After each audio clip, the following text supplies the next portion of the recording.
Hey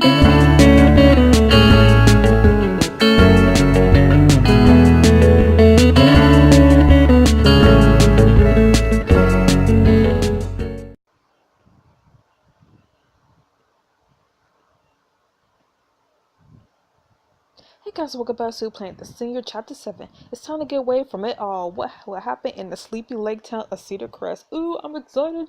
Vacation. Finally. Ugh, need to get away from everything and everybody. But of course, we're going to be stuck with James, so that's kind of like, I wish I could go by myself. Maybe with a friend or something. I don't know. Maybe with Becca. Or maybe with Zach.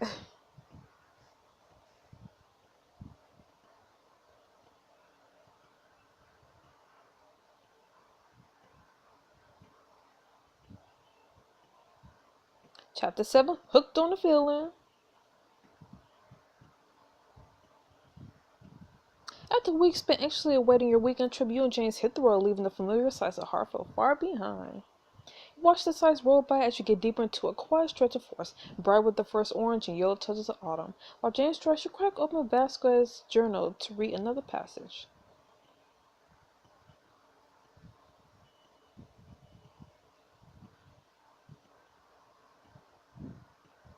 I'm not playing as Enrique Vasquez. October 19th, 1977. The Journal of Enrique M. Vasquez.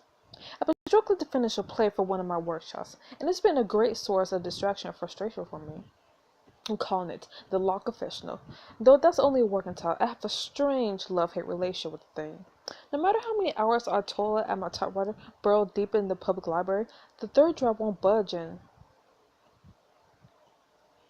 I thought I'd find you here. You weren't at home. She swoops in for a kiss and you savor the moment of sweetness. Ooh. Hi, Eliana. Sorry I haven't been as present as usual. I'm just trying to get the Law Confessional into order. I know, that's actually what I wanted to talk to you about. Look what I picked up today. Elena waves a printed paper in your face too quickly for you to make out much detail. You take it from her and scowl, reading. Northbridge Fringe Festival submission form. What's this? I'm not submitting this play anywhere. I know you weren't planning to, but isn't it perfect? I read every draft, Enrique. It's good. You have to submit it. I don't have to do anything. Anyway, it's not good enough yet. Meant for the public, up to you. It's not good enough yet. Does my opinion mean nothing to you? I think your play is beautiful, and you've been reworking the same act for over a month. At this point, you're just tweaking random words. Random words? How can you say that? Nothing I do is random. Oh, really? She points out across the line your manuscript. Please explain to me the reason behind changing the law. I wanted to unlock my own answers, too. I want to break open new answers. Look, I only mentioned the French festival because I thought it would be a great opportunity for you. Why don't you at least think about it? I stand by what I said. I appreciate the thought, but no. Then what's the point? What's the point of being alive? What's even the point of being alive? Ooh, she went dark. Where are you going with this? What kind of future are you going to have if you won't open up to anyone? I expected a lonely future, to be completely honest, and I'm sure I'll get one. Ooh, dang. Bought the submission form and tossed into the waste paper basket on the table. Eliana's eyes filled with tears, but expression quickly resolved into anger. Where does that leave me then? Or do I not factor into your grand plans for a lonely future? Eliana, I'll live my way and you live yours. Try this out for you. Talk more about it later. I mean, you could try it out. Oh, Enrique, trust me, the play's so good, you are ready. You reach down and take the submission form out of the trash, smoothing the many wrinkles from the paper. Elena tucks a stray lock of hair behind your ear. You glance up at her, surprised by the tender gesture. I keep looking for signs that we might work after all. Be willing to put aside your brooding writer facade and stubborn and solitarious. And it feels like you're finally getting there. She brings her list down to yours and you forget the submission form to play in the library all at once. Honestly, I know how Enrique feels, because I'm kind of going through the same thing, but I am not going to get into it. You close the journal and shake your head. Everything okay over there? Yeah, fine. I was just reading more of Vasquez's journal. Glancing out the passenger side window, the forest has faded from sight. You can see the brick facades and colorful marquees of Cedar Crest. But enough living in 1977. This is going to be the best vacation ever. You slide your hand over James on the steering wheel, giving it a squeeze. You sigh deeply and watch the scenery roll past. 2 days have allowed to cure what ails us. You know, Ruth Gunderson lived here while she wrote purposeful syntax and pencils down, James. We're here for the moon and the stars, and that's it. I refuse to learn. And this is something the lake is teaching me. Oh my god, I forgot my bathing suit. James taps the brakes and nods towards the beach emporium at the end of the block. We could stop up here and get you one. I might have forgotten too. You park the car and head to the beach emporium for a quick look. Gravitating towards a rack of colorful bikinis, she flipped through them as James browsed the trunk section. I think I found something I like. Hold on a minute now. James disappears to the dressing room and steps out a moment later. He sidles up beside you and smiles. What do you think? Let me see. I mean, it's alright. God damn. You always been my anchor. Ew. That's a good look on a great man. You should get the suits. I'll get one if you get one. It won't be any fun to get into the water alone. Nope. We are not doing it. But with you in a bikini, I have to spend some extra time at the beach. I did find this little yellow number on the discount rack. It popped into the changing room, then emerged moments later to show James. It's not that bad. I'm happy sticking to the shore. There's still plenty of other stuff for us to do in Cedar Crest. That's true. Well, let's get checked in to the bed and breakfast. You drop off your belongings at the B&B, then head down to the shore for some time. I don't think this could get any better. I just want to sit here and take it all in. James takes a deep breath and settles into a small sandy patch. You join him trailing your fingers along the ground. Hey, this is the perfect treasure for building a sandcastle. It looks coarse and easy to pack. The lady wants a castle, I'll build her a castle. You're not going to have all the fun alone now. We're in this together. I'll do the moat, terraces, spirals, shell and seaweed decor. I'm gonna do the moat. The moat sounds fun. You dig your fingers deep into the sand, carving out a wide circular trench. You connect it to the lake, and fresh water flows into the middle. Hey, a real moat. I like it. We got a lot to protect. Minnows are swimming into the moat. It's perfect now. All it needs is a flag.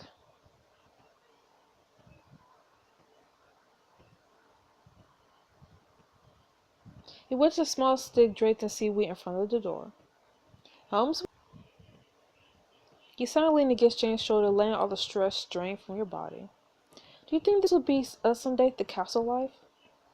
I'm banking on living like royalty, but you always make me feel like a king. I'm not even sure what we need the castle for. And we need a castle for aristocracy and obscene luxury, war obviously, refuge for the worried. Yeah, refuge. What's the point of having so much if you aren't actually using it for good? There's way too much space for one couple, way too much money for one couple. We could change the world if we shared it. That's really sweet, Luna, but I'm glad you didn't say that at the Ashton dinner table. Our Sand Village tax system would be totally reasonable, thank you very much. Overhead, 3 birds circling chirped to each other, expecting the moat for minutes. Oh no, it looks like the word got out about our free meal service. The birds lay on the castle, tracking minnows with their eyes and knocking down a few towers. No, our castle! I suppose it was inevitable. The castle's made of sand. Birds eat fish. It's the circle of life. It's the circle of life. How very Vasquez-y of you. One thing he made very clear was how little material possessions truly mattered to him. Do you remember when you accidentally knocked that lit whore off his desk? You apologized profusely. He stepped on it to make his point. I remember. I miss you, Vasquez. James takes your hand and twines his fingers with yours. But at least love lasts. You hopeless romantic, you. Hey, how close is Cedar Crest to the sun? I'm so hot right now.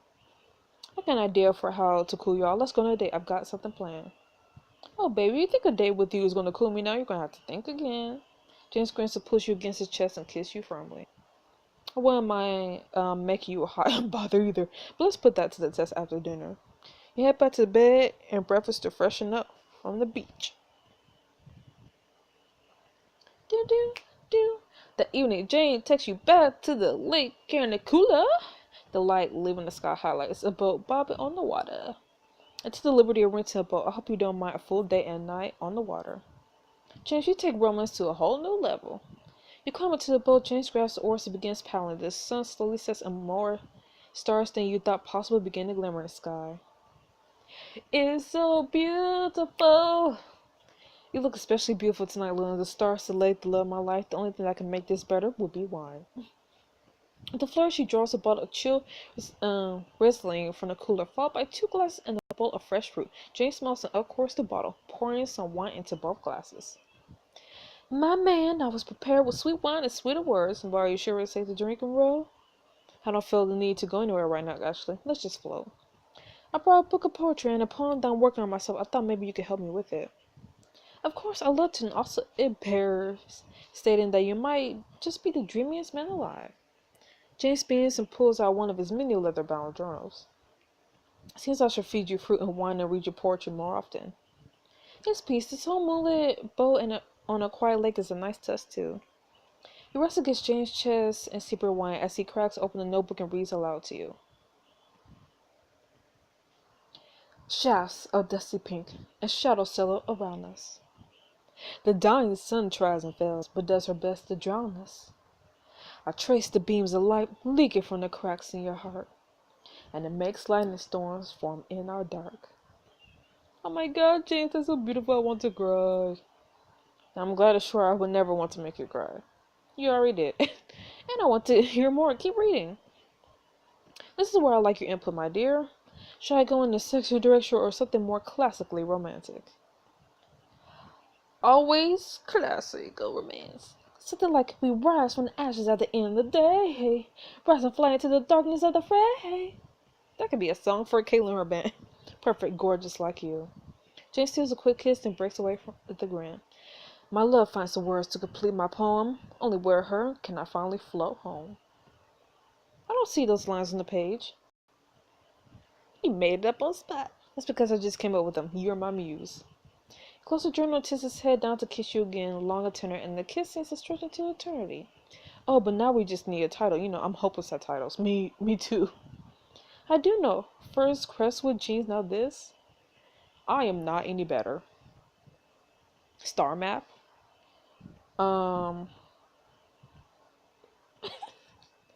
I mean, I don't know about map, but I do like star.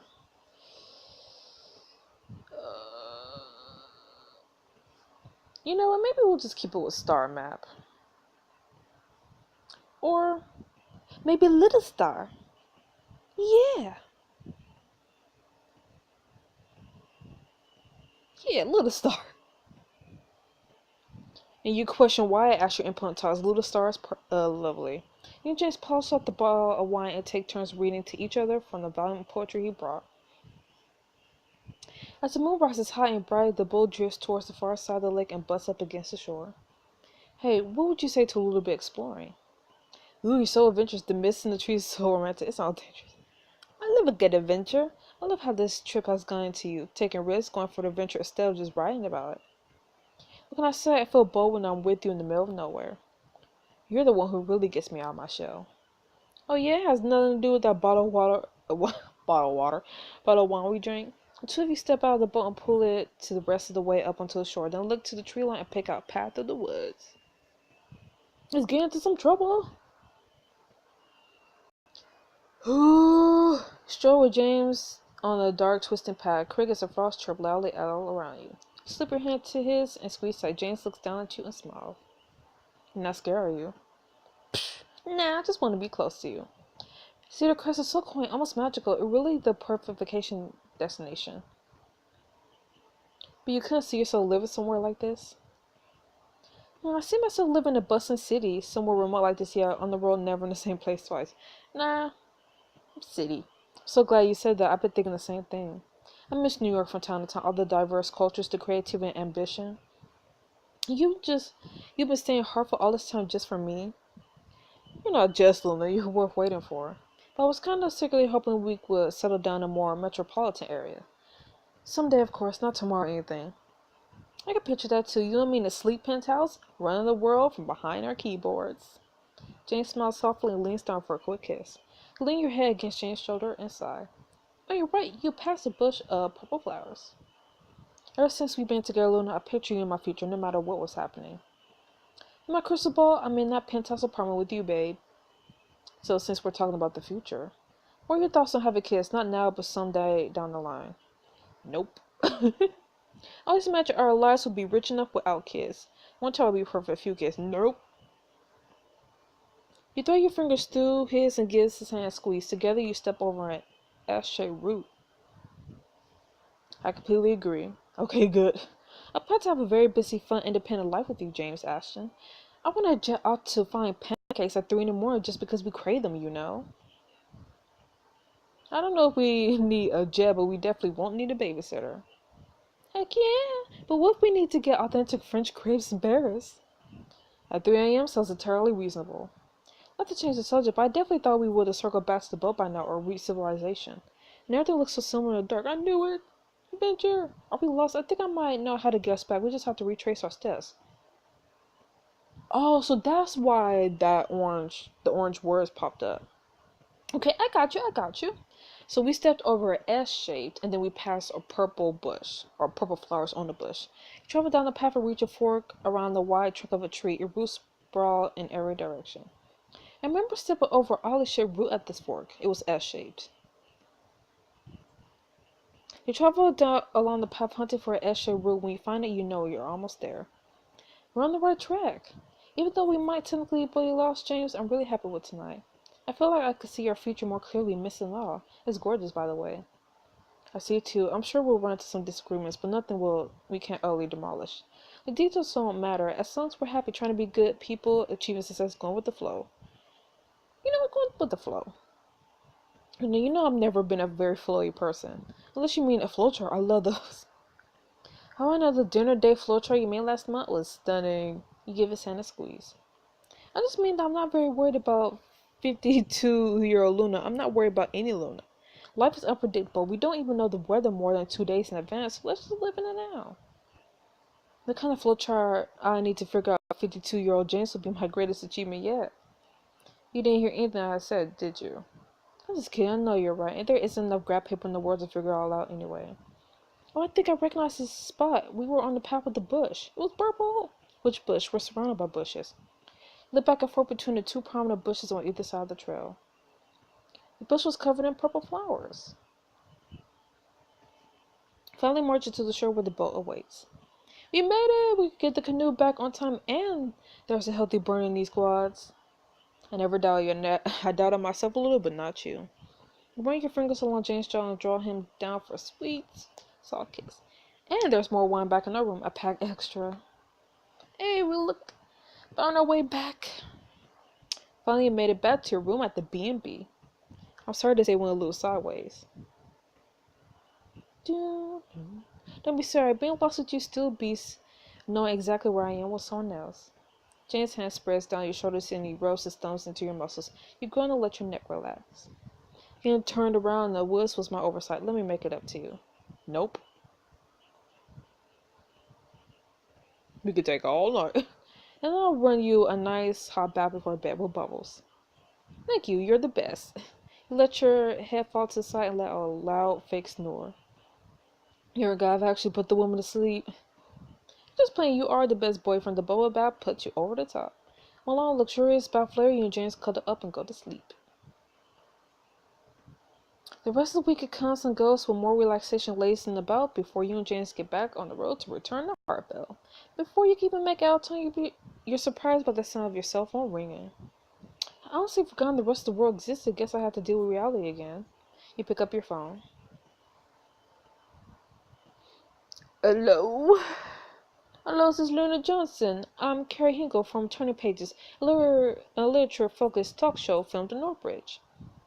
I was wondering if you could come into our studio for a live TV interview next week. A real TV channel? What's the interview? Will you ace your TV premiere budget? Keep playing the scene to find out. Okay, so that was alright. I seriously can't wait for the series to be over because it's seriously been gone on since Choices has been out. And I'm ready for other books to, hold my attention. So anyways, I'll see you guys next for the next chapter of The Singers. So see you then. Bye-bye.